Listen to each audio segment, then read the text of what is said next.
Welcome back to another edition of Vamos Rams. I'm your host, Troy Santiago, with my partner, Ricardo Lopez. And today we have a great guest, Mr. 305. Tutu Atwell is in the house. How you doing, Tutu? How you doing? I'm great. Perfect. It's awesome to have finally the chance to speak with you, even after that tough loss against the Cowboys last Sunday. How is the atmosphere, the mood in the locker room? How is it? Man, we just taking one game at a time. Really, for real. Just we mentally good, we physically good. We had a tough loss against the Cowboys. We just got to come back and prepare and on to the next game.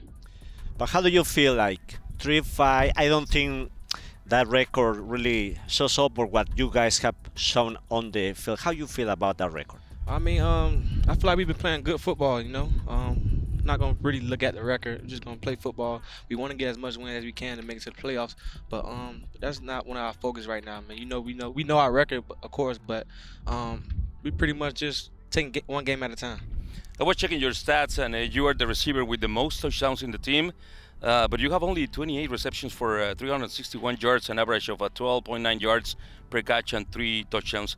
I understand Cooper Kupp and Puka Nacua, they are the number 1 and number 2 receivers in the team, but we need to use your ability and speed more. Do you think you'll be more involved this game against the Packers? We got good receivers. All our receivers good. It's just who game is that is to make the play, and who's whatever the play call is, get the reads, and just pretty much, man, we all got jobs to do, man. So when whoever number is called, that's who take the way and lead the way. Tutu, what is like to receive passes from Matthew Stafford, one of the most productive quarterbacks in the history of the NFL, a great warrior on the field, 15 year.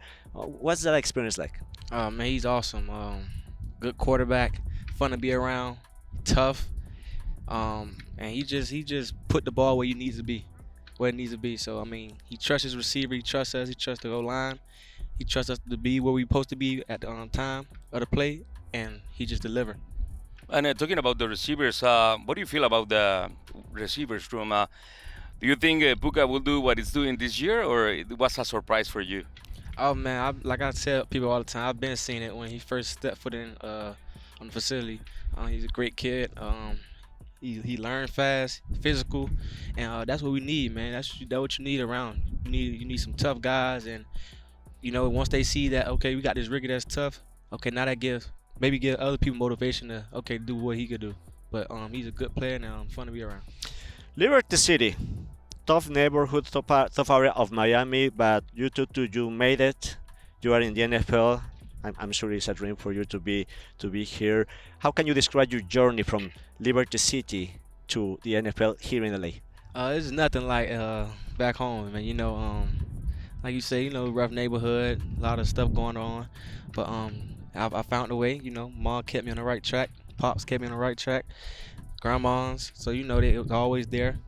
But sacrifice and stayed on one path and focus on football. And now I'm here. Hard. All right. We're talking about Liberty City. We're talking about Miami. That's the city where more people per capita speak Spanish. Tell us your best experience or memory or interaction with the Hispanic culture. Well, my grandma speaks Spanish. Okay. She used to work at I don't know how she learned Spanish, but she speaks Spanish and she be speaking this, but I kind of understand it a little bit. I have some Spanish friends as well, but I can't. I'll be trying, but I can't. So you need to hear our broadcast in Spanish too. Maybe someday you gonna be with us. Maybe calling the action. Maybe one day we could talk Spanish instead of English. That's true. That's great. That's great. I like the way you're thinking. I gotta put you in problems right now. If you have to choose which city between LA and Miami has the best tacos? LA. Okay. Yeah, That's good. Yeah. That's good. Got some good I tacos. think Tutu has to be put on the list for Mexico next year with us. But I want to ask you one more. Like, when did you realize, because we think about you are so fast, so quick. Mm-hmm. When did you realize I'm fast and I can take advantage of my quickness and being so fast? I've been fast all my life, man. But I ran track back in high school and when I was younger, so it runs in the family. My mom ran track, my brother run track now as at LSU. So he's doing very well. So it runs in the family. Are you the fastest in the team? Of course. Okay. He's the fastest, but he's the smallest.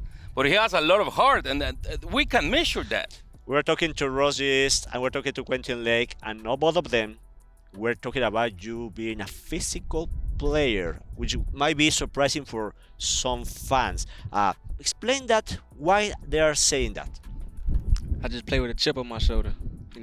I've been doubted my whole life.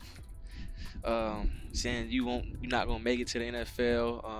You're too small. You only weigh this and that, or all the negatives, and so that just motivate me. So, you get what I'm saying? And talking about motivation, I mean, you faced adversity during your whole career in college with Louisville. You hurt your back in your last season. Right. Then with the Rams, you hurt your shoulder in your first season. Right. How do you stay focused on your goal? Because what do you do to not be depressed and deal with the environment and the social media? Big part of that is just my family. Keep me motivated. Well, just going through that. Cause I was depressed and stressing, because this is the thing I do, play football, and it got taken away from me, and I never had that happen till my rookie year, and it was hard, it was tough, but family, just having family around and just keeping me up, mom, dad, grandmas, just having friends around, but it set me back for real, but I'm here now, man, so it was God that did it. We wish you the best, and something else you want to add? I won't let y'all down. Keep watching me. Play my best at all. And I'm going to learn some Spanish for y'all. Remember, this Sunday, the Rams play against the Green Bay Packers at 10 a.m. Pacific time, and you can tune in the action in Spanish in 13:30 a.m. in Los Angeles, and in la cadena en español de Los Ángeles Rams en México en Grupo Imagen. Tutu Atwell, Ricardo Lopez, Troy Santiago. Vamos, Rams!